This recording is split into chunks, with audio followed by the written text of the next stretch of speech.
All right, good evening, ladies and gentlemen. Have you been playing too much of one game? Do you need something new? Well, maybe it's time for a change in game. Welcome, guys. This is Change in Game with me, Delta Angelfire. We, of course, recognize me from State of the Federation, which we usually do on this channel. Joining me are my usual co-hosts, David and Tucker, and we are going to be talking about games. All kinds of games. We all play games. We all know that there's more out there than just Star Trek Attack Wing, which is what we usually talk about. And we are here to share some of our own, kind of favorites, things we like, or things we think you just guys should hear about.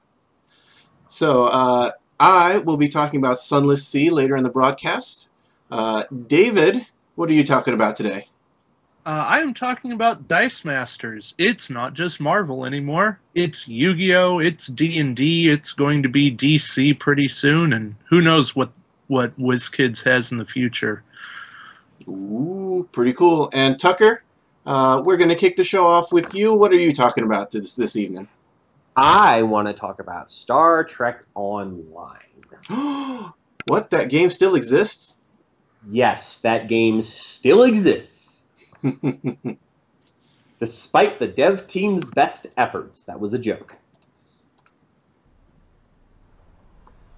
Nice. So yeah, Star Trek Online available on Steam for free, as it turns out. Mm-hmm. And Delta Rising is what I have here. Yeah, okay. So it's called Delta Rising because that was the most recent expansion. There have been a couple at this point. So the first thing I want to tell you about Star Trek Online, just TLDR, this is probably... Now, I will say this. I have not played Bridge Commander. But with that caveat, I do not know of a more authentic Star Trek ship piloting experience. It's a little combat heavy, in as much as there aren't as many sort of seeking out new life and new civilizations as there used to be. And it is a lot of fighting, but there's also some interesting diplomacy things. There is a mission that either on replay or if you delay it way past the point you're supposed to play it, you can actually get through the entire thing without firing a shot. So a lot like Star Trek Attack Wing that we're used to. Well, okay, so here's the thing. I'm talking in terms of broad terms for gamers, or Star Trek fans who are gamers. For Star Trek Attack Wing fans, you guys all have an advantage. Why? Because you can do firing arcs in your head, and firing arcs are relevant in this game, believe it or not. I found that Attack Wing made me better at this game, and this game made me slightly, though not a huge amount, better at Attack Wing. Just by being able to estimate basically what is 90 degrees, 180 degrees, and 270 degrees, just by looking at it. Yeah, so shall I talk a little bit about, the mechanics of the game? Yeah, it's an MMO, right? It's an MMO. It is a free-to-play MMO, and unlike almost every other free-to-play MMO I know, you're not actually hurt if you don't pay for it. There's some stuff that is better that you can pay for, but there's an in-game currency that you trade for a different currency to buy things, but I'm just going to say there's an in-game currency that allows you to buy things you could buy with money. So it's really not a question of, I have to buy money in order to be good at the game. It's a question of, do I want to invest money or time? Which is really nice. The general kind of freemium model. Sorry, say again? The general kind of freemium model. Well, no, because the thing is, in a lot of freemium models, either you cannot get things, there's certain things that you pay for that you cannot get elsewhere, or it's just not practical to do. In this game, it's very practical to be a free-to-play player. I bought a 2-month subscription, which is not unusual. You can buy game cards for half price on Amazon. So $15 that nets you a 2-month, quote-unquote, gold subscription. And with one exception, all of the benefits of that stay on after your subscription expires, so it's generally considered a pretty good deal. I did it because I think the game is good enough to support, but I easily could have kept playing for free. There's no reason I couldn't have done that. Cool. Okay, so in terms of mechanics, let's see. There are some cool features here that make it really, really nice to solo. In other words, this is an MMO that if you are an antisocial grognard like me, you don't have to play with other people. Now you can, and it's pretty fun. Reddit has a fleet, which is what guilds are called in this game. That's just a great group of people, and I love to hang out with them. Guess what it's called? Star Trek?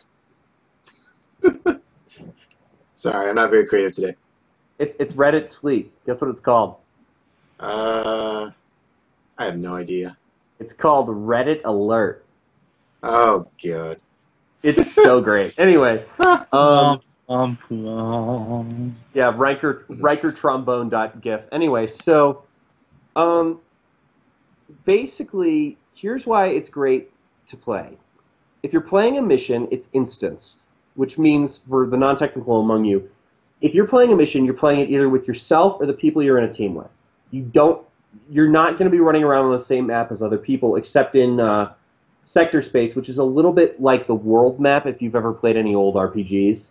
It's how you fly between worlds. But once you're at a world and you're blowing stuff up, or talking to people or whatever, you're the only person there unless you have teammates.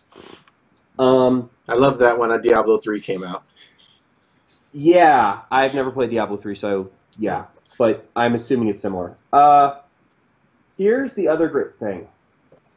There are space missions and ground missions. In space missions, you fly a Federation, or there are three factions, I should say. There's Federation, there's Klingon, there's Romulans. But the Romulans are neutral, and they ally with either the Klingons or the Federation at level 10. So there's basically two factions, Fed or Klingons. And you fly, your faction's own ship.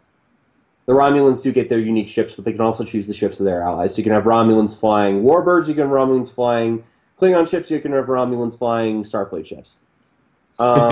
Dirty, treacherous Romulans.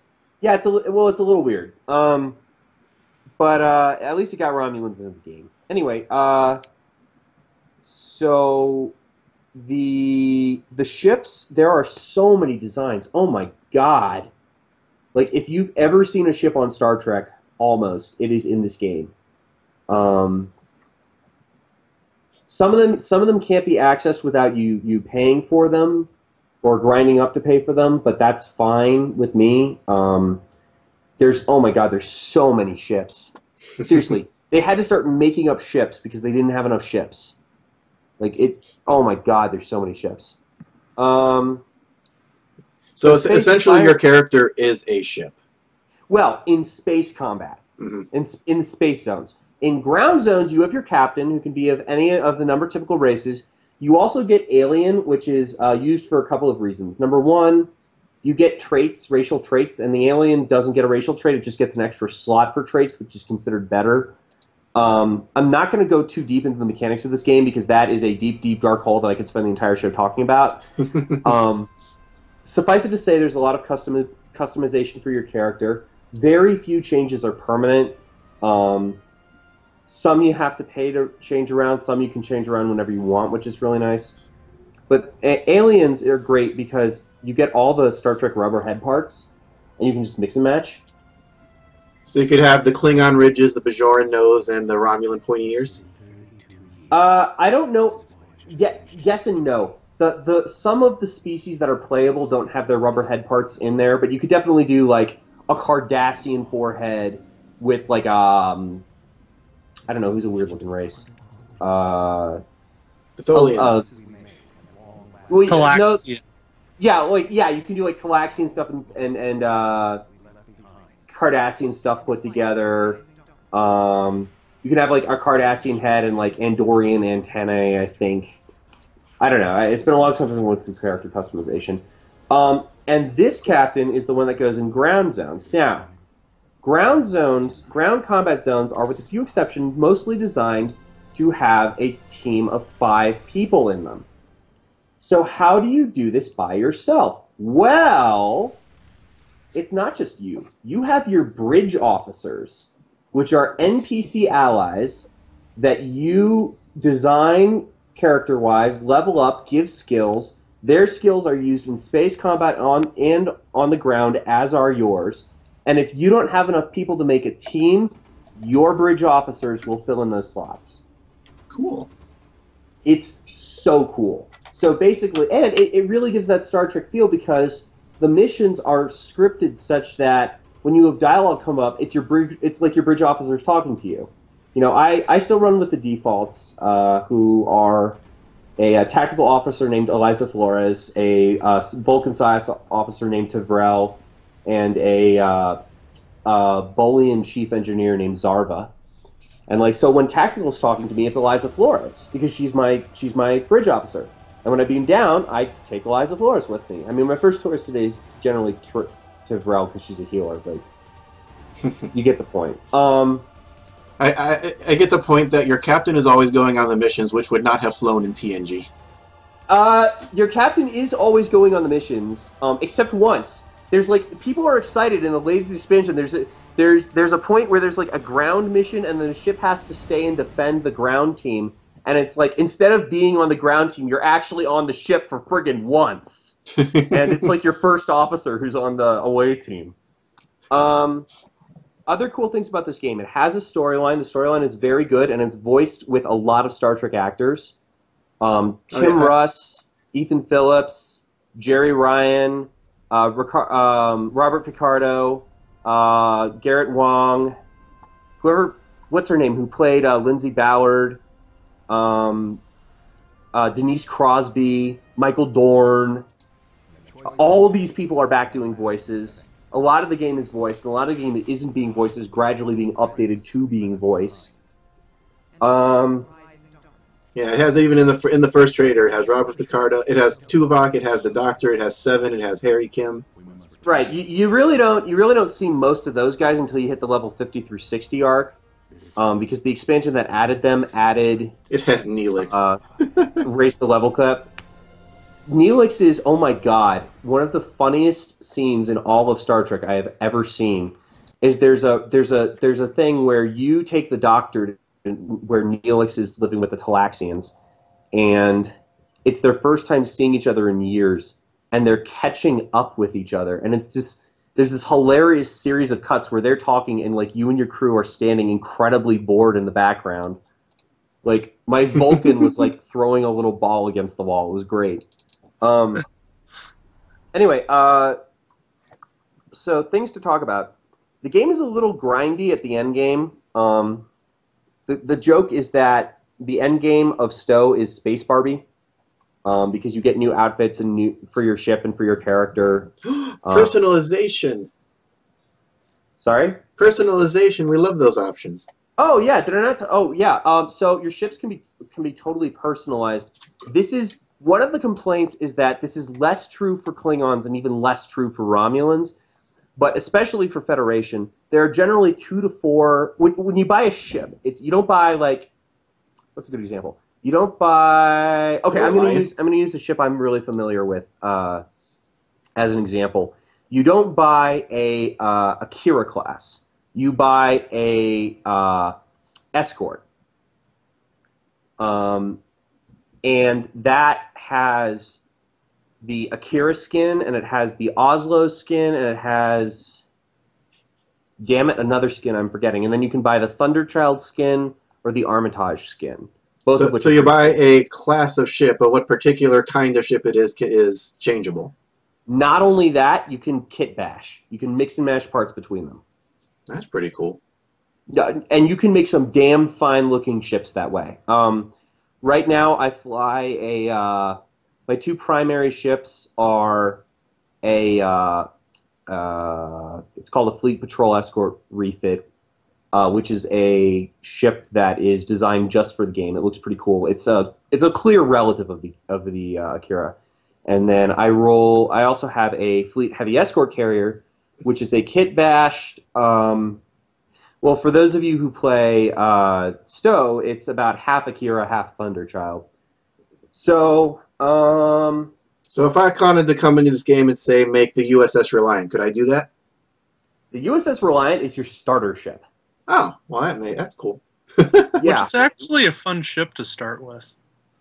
yeah, it is. It's sort of an all-rounder. The only sad thing is that because of the licensing that CBS does, you can't. So basically, there are tiers of ships in the game. There's like level 1 to 10, level 11 to 20, level 21 to 30, and so forth. But most of the ships have an option wherein they can be. There's a top tier upgraded version of them, so you can fly almost anything you want, as long as it's not from the original series or the first couple movies. And the reason is CBS has, for some reason, prohibited them from releasing upgraded versions of those ships. So you can fly. I think the only other ship that can't be upgraded like that is the Enterprise NX-01. So off the top of my head, the ships that don't have a top tier version like that are the TOS Constitution, the Refit Constitution, the Miranda class, and the Romulan Warbird from the original series. I don't think the D7 is a playable ship in the game, and I'm not sure why. Gotcha. But let's say I could create like the future Enterprise. Yeah, easily.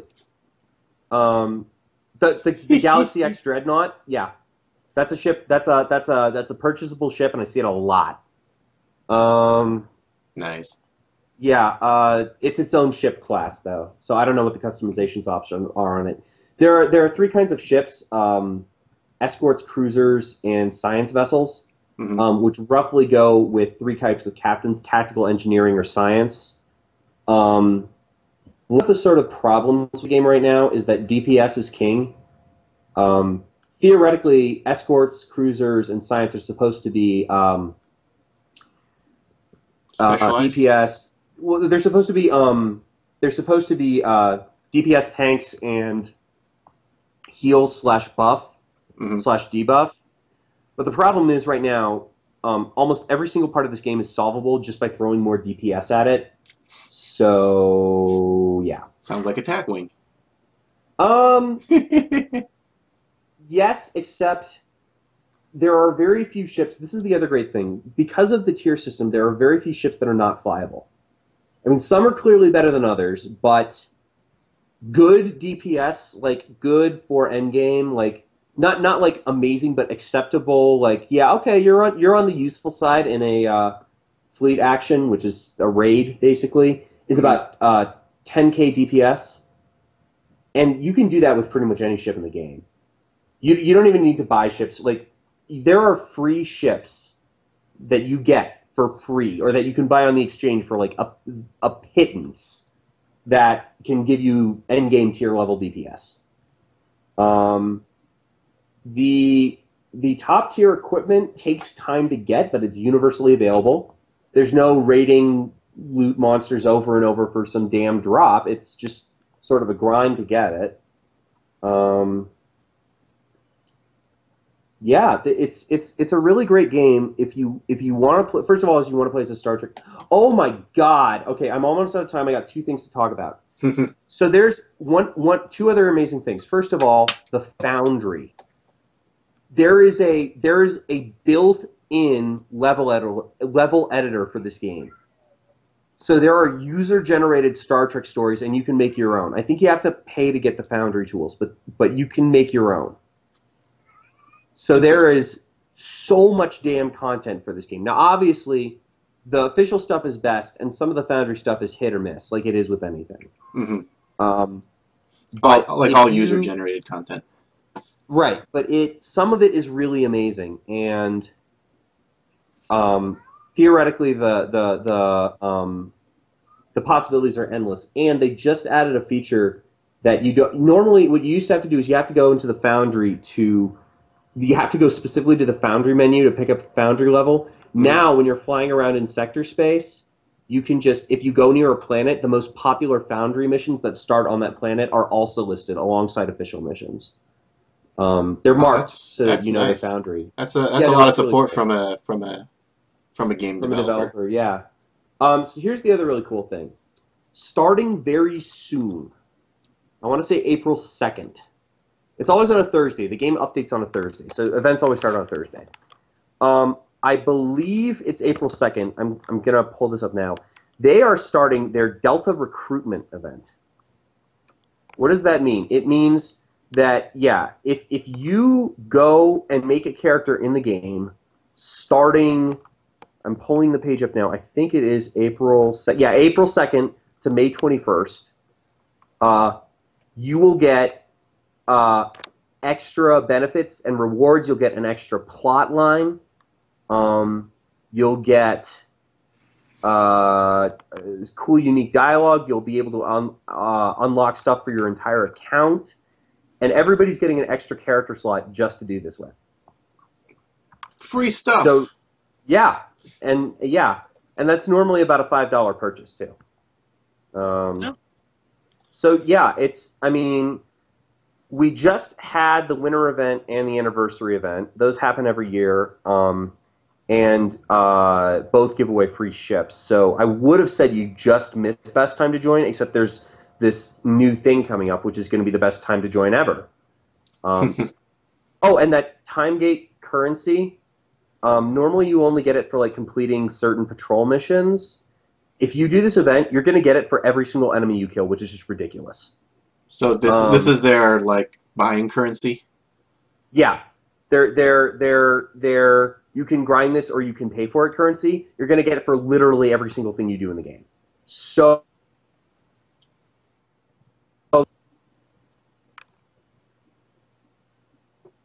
Tucker?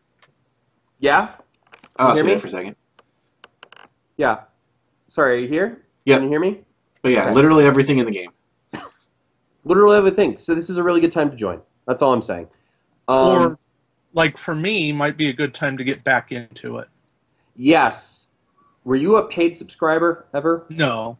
Okay. Then yeah, it's a really good time. I played for free. I got to the point where I had a Constitution class starship, so I'm probably in that. You're gonna be, yeah, you're gonna be in the level 11 to 20 range. Yeah.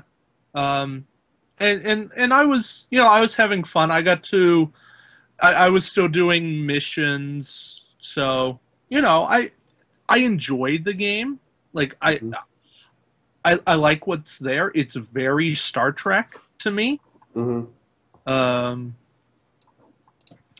I'm not the biggest computer game nerd. I mean, I have a Mac, so computer games aren't always built for Macs. Now, Star Trek Online works perfectly on a Mac, so nothing against that. It's just, I don't always find myself playing things, but I was looking back through programs and I saw Star Trek Online last night, and I'm like, I should play that at some point. And so now I kind of have a reason to jump back in, and maybe with this new character thing, I might try doing a Romulan or a Klingon, because I have a Federation going, and it's like, might be worth trying something different. Yeah, I mean, I would honestly recommend that you do all three. They have up until like level 20 or 30, they all have different plot lines. So I might like run a Fed character, for example, through the whole game, and then just play a Klingon until they stop having unique plot lines, and then play a Romulan until they stop having unique plot lines or something. But yeah, no, it's. I mean, this is just a great game. I love this game so much. And it's like, yeah, the end game is Space Barbie, but I don't know. I could go back and I've got stuff I could do. I just don't have time to do it these days because I'm working 2 jobs and going to graduate school. Mm-hmm.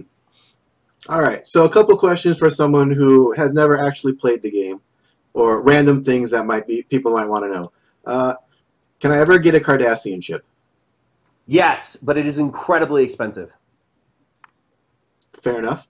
Are there other, since we were in mainly Federation, Klingon, Romulan, like you're talking about, it's nice to see that there are other races. Are there more than that too? Could I get like the Breen ships or something like that? The Breen ships. So I mentioned the winter giveaway. The Breen ships are usually given away during the winter giveaway. There lots of different races ships are available. Some of them you have to buy. Some of them are basically random drops that are extremely expensive on the exchange. In terms of ships, there's a huge variety. Races, there are a lot of playable races. The only two that you can't unlock by at least paying for them.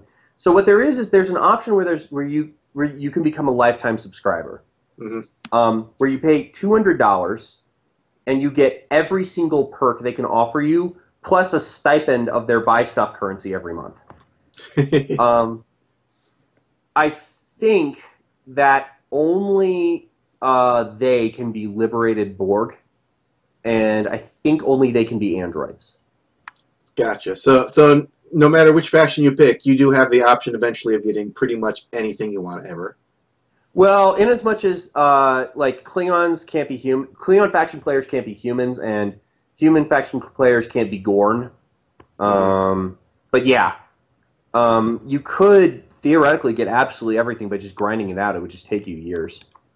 There's a lot of customization available. The alien race is very, very flexible. If you wanted to play a Breen or a Gem, or a not a Breen because of the armor, but if you wanted to play a maybe Jem'Hadar, I don't know about them. Definitely a Vorta, definitely a Cardassian. I have my Romulan character, quote unquote, is a Cardassian. An alien is Cardassian, and all our bridge officers are Cardassians. I gotta be a Vorta now. Yeah, you could. I'm pretty sure you could do that. And in fact, if you wanted to grind a mission over and over and over, there is a way to get Jem'Hadar bridge officers. It's just you wouldn't have any engineering or science officers because you can only get a Jem'Hadar tactical officer. Fair enough. We can work with these things. Yeah, I mean, I guess what you could do is you could theoretically like get Vorta bridge officers. That might work. You could make yourself you maybe see if the creator would let you make yourself look like a changeling and then get Vorta bridge officers. That might work. Ooh. Wait, get I have the no creator idea. too? Sorry? You say get the creator too? Yeah, the character creator. I have no idea if the character creator can do that. Well, that's cool. All right, let's see. Other quick questions for people that might not know much about the game. So how long, let's say I wanted to get in, do a mission when I had some free time and get out. About how long would mission usually be? Like an hour? 2 hours? It depends a lot on your DPS and on which mission you're doing.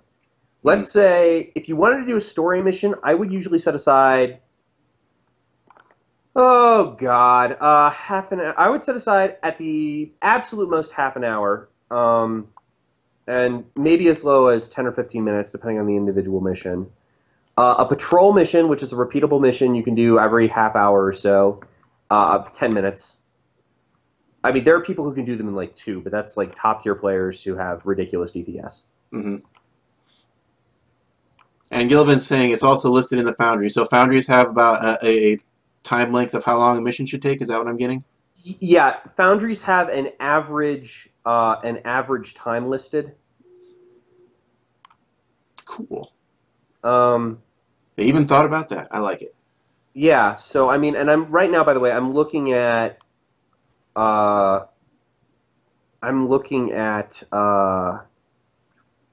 how to do canon alien race builds for literally just about every race. Oh my god, they have so many races here. This like a forum post or something where the people just went through and figured it out.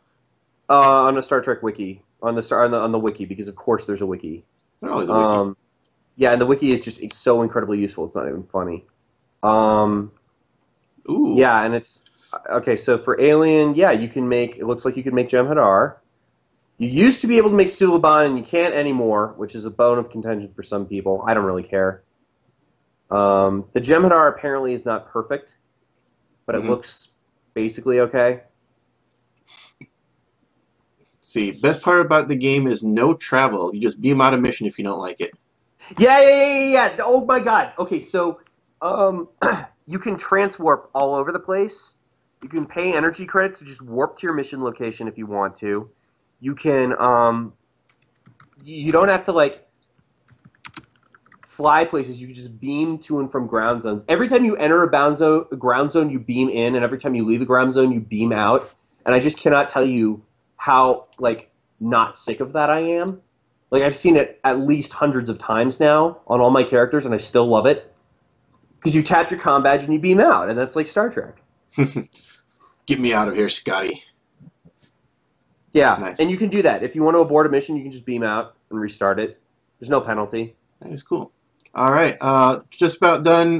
Last thing, no spoilers, but any advice you would give to a new player who wants to start up this game?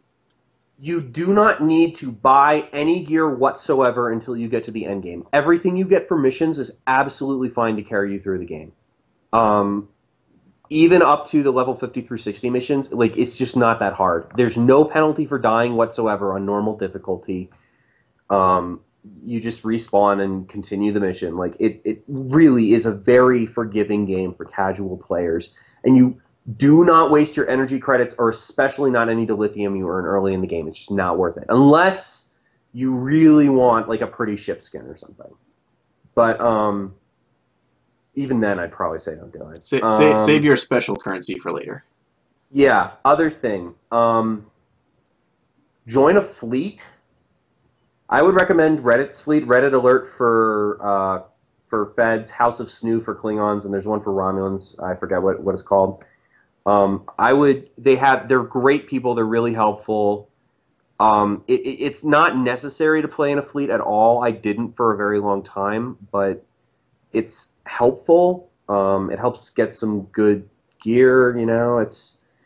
After you reach 10, you can level up without playing by joining a fleet.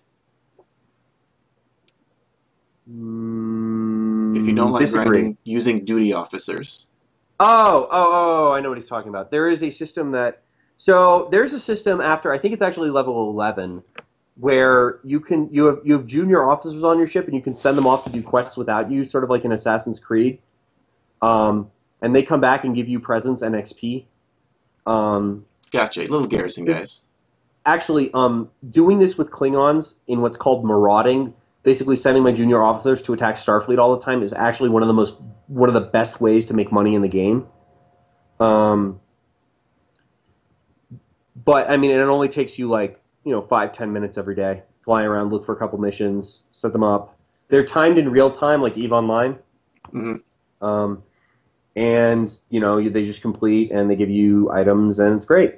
Yeah, in fact, I actually have leveled.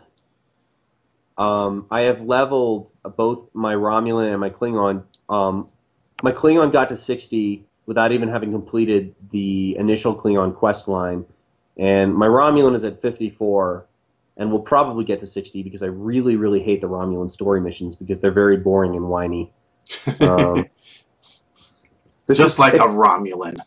Yeah, seriously, they are. It's actually funny to me. The only way I can bear to complete them is because my character is a fake Cardassian, and everybody's like, "This is for the glory of Romulus!" And in my head I'm saying, look, I'm just here because you're paying me.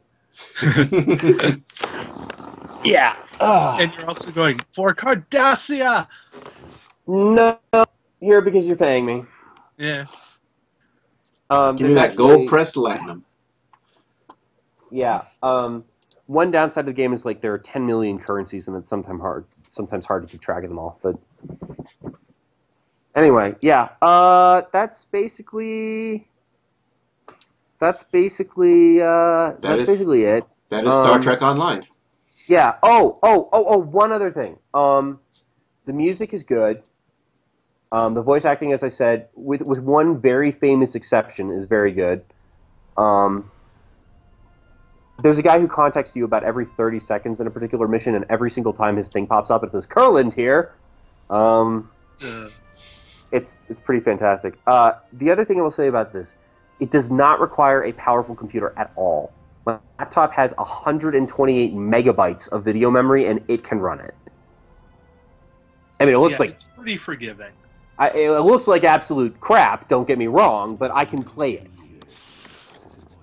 Yeah, there's times my computer deals with overheating, and I have not dealt with much overheating issues with Stowe at all.